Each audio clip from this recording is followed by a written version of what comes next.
জীবনটা শেষ হয়ে গেল। এমত অবস্থায় ফোন কলের অভাব নাই। এ ফোন করে একবার, ও ফোন করে একবার, মাথা নষ্ট। খাওয়া দাওয়া নাই, কথা বলতে পারি না, আর ফোনের হিসাব নাই। কে আপনি? হ্যালো মমতাজ, আমাকে তুমি চিনো না?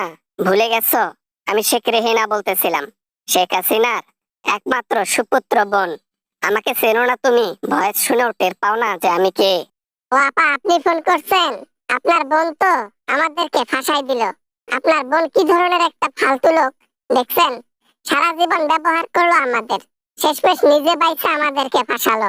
আরে তোমাদেরকে ফাঁসাইছে কোথায়? আমিও তার সাথে ছিলাম। সেও তো ধরা খাওয়ার মতো অবস্থা ছিল। কোন রকমে প্লেনে কইরা জঙ্গলের উপর দিয়ে গিয়া দিল্লিতে নামছি। বুঝিস না ব্যাপারটা? বুঝে নিস না কেন? আরে আপা, আমি কি আর বুঝবো? আমাকে বোঝার দরকার নেই। আপনারা যে কোন শিয়ান মাল, এটা আমরা জেলের মধ্যে এসে বুঝতে পেরেছি। আপনারা হচ্ছেন সেই শিয়ান মাল। আমরা খাইছি জনগণের মাথার উপর কাডল ভেঙে। আর আপনার নেত্রী, আপনার বোন, আমাদের নেত্রী, সে খেয়েছে আমাদের মাথার উপর কাটল ভেঙে। রাজনীতিটাই হচ্ছে কাটল খাওয়া খাওয়ের রাজনীতি। কার মাথায় কে কাটল ভাঙতে পারে, এটাই হচ্ছে রাজনীতি। যে যত বেশি যার মাথায় কাটল ভাঙবে, সে তত বেশি রাজনীতিতে পারদর্শী। তাই বলে নিজের লোকদেরও ছাড় দেবে না হাসিনা? হ্যাঁ, একটা বার যদি বলতেন, আপনারা দুই বোনের এক বোন যদি বলতেন আমাদেরকে যে আমরা দেশ ছাড়তে চলেছি, তোমরা যে পারো যেভাবে পারো বাড়াও। গণভবনের মধ্যে যখন অ্যাটাক করলো, আমাদেরকে অ্যাটাক করার আগে আগে 20 মিনিট আগে পাঠাই দিল সেনাবাহিনী। কোন রকমে জীবনটা নিয়ে পালাইছি, আর তুমি বলো আমাদেরকে ফোন করার কথা? হ্যাঁ, শেখ রেহানার কি মাথায় সমস্যা হয়েছে নাকি? আপনাদের ফোন করতে বলবো কেন আমি? বলছি আমার কথা, বলছি আরো আদার্স নেতার কথা। একটা বারও তো ফোন করে জানালেন না যে আমরা পালাবো, তোমরাও পালাও। ওইটার সময় আছে? রান্না করছি ভাত, সেই ভাত খাওয়ার সময় পাই নাই। তোমাদের প্রত্যেকটা নেতাকে কেমনে আমি ফোন করে বলবো? ওইখানে আবার 20 মিনিট খরচ করতে গিয়ে নিজে বাস খাইতাম, বুঝছো? সমস্যা নাই, আজকে নয়তো কালকে তোমরা তো ধরা খাবাই। আমরা একটু শাস্তিটা আগেই পাচ্ছি, এই হচ্ছে মেন কথা। সমস্যা নাই, শাস্তি আপনারা পরে হলেও তো পাবেন। শান্তি এতটুকুই ভেবে আসে। হয়েছে হয়েছে, আর অভিশাপ দিতে হবে না। যে থালিতে খাও ওই থালিতে হাগো, সরম লজ্জা কিচ্ছু নেই না? হোক, সমস্যা নাই। অভিশাপ দিলে কি আমরা ধরা খাবো নাকি? সে বুদ্ধি আর নাই। প্রশাসন আমাদের পর্যন্ত আসতেই পারবে না।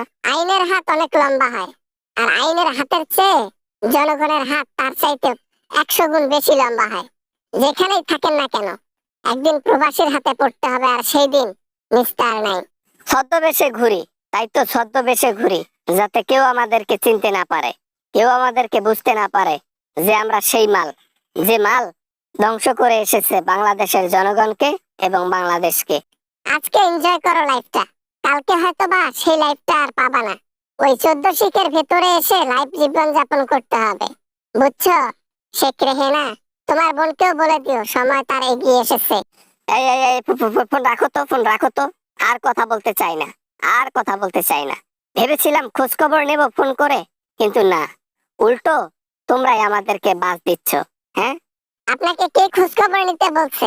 মিথ্যা সান্ত্বনা দেবার আমাদের আর জায়গা পান না, না? মিথ্যা সান্ত্বনার দরকার নেই। আমাদেরকে মিথ্যা সান্ত্বনা দেবেন না। দেশে আসার পরিকল্পনা, তাই না? আমাদের হাত ধরে আপনারা আবার দেশে আসবেন, কিন্তু সেটা সম্ভব না। আমরা এই পিছনে বাস খাচ্ছি, তোমাদেরটা বাকি। তাই শীঘ্রই তোমাদের বাস খাওয়ার জন্য রেডি থাকতে হবে। গুড বাই, ফোন রাখলাম। বাবা না মানে বাবা, কি কি কি বললো রে এগুলা? রে কি বললো? মাথা তো নষ্ট করে দিল দেখি মমতাজ। হ্যাঁ, আমি তাকে কিসের একটু খোঁজ খবর নিতে ফোন করছি, সে আমাকে উল্টো বাস দিয়ে থামাই রাখলো। Hello, hello, hello, hello, hello. I hope ভিডিওটা ভালো লেগেছে অ্যান্ড অনেক এনজয় করেছেন। যদি ভিডিওটা ভালো লাগে অফকোর্স একটা লাইক করবেন, আর কিছু বলতে চাইলে কমেন্ট করতে পারেন। দেখা হবে আমেজিং ভিডিও নিয়ে আপনাদের সাথে আবারও। সবাই ভালো থাকবেন, সবাই সুস্থ থাকবেন। খোদা হাফেজ।